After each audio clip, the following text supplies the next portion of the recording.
Designing each creature is a collaborative effort between the character, concept, and animation departments.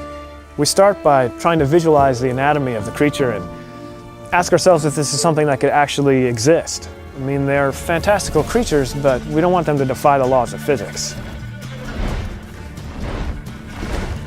In order to become the best monster hunter, you must first learn how to understand your foes. Books and essays usually give you the information you need, where they can be found, their attack pattern, and what they fear. And it is your job to figure out the best way to kill them. Geralt has a lot of tools available at his disposal for fighting enemies in The Witcher 3. His steel sword, for instance, is used primarily for fighting human opponents, and his silver sword, which he uses for fighting monsters. Geralt can also use a crossbow for fighting ranged or flying foes that are trying to keep their distance from him. Crossbow is also very useful for fighting underwater against swimming monsters, such as the Siren. Harpies are vile feather creatures that fly around you and circle you. Now the only way to deal with them is first to bring them down. And that's where your art spell comes in handy.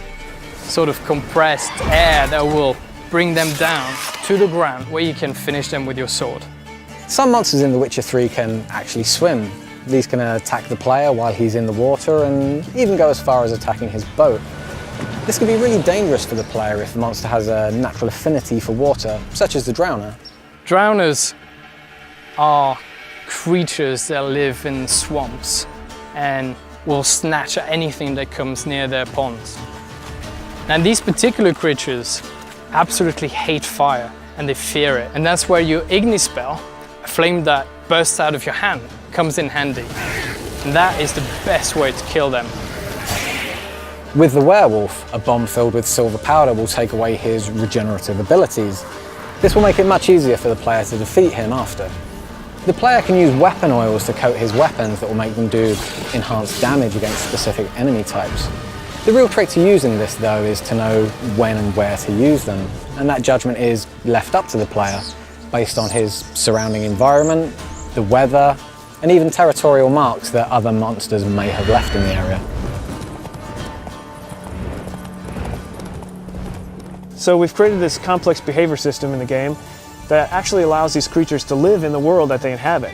They're never just going to spawn in front of you artificially, and they don't just interact with the player. They interact with each other and with NPCs.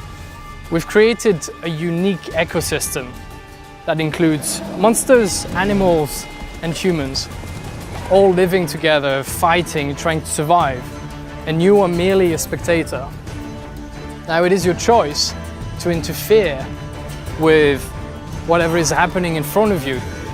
But don't forget, every action you take in The Witcher has its own consequences.